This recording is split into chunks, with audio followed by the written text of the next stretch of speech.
দালান জানা মানে খলি রাখতে আছে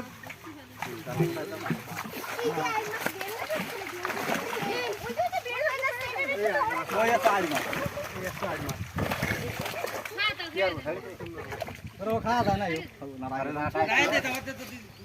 আগে তলে দাও মাছ ধরা মাছ এসে বড় তো একটা মনে হলো আছে জাল টান দেয় ভুল তো জাল টান না দিলে তো জাল দাঁড়ে কি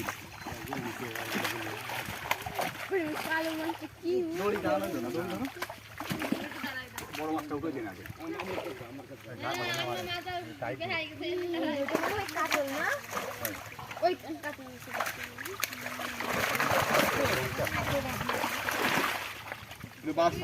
সিলভার বেশি হইতেছে সিলভার দাও একটা দাও বড়টা দাও না না না সমস্যা নেই দাও হ্যাঁ দুটো একসাথে খাই ফেললে রাখো কাতলা মেলাগুলো বড় মিডিয়া কি রাখবো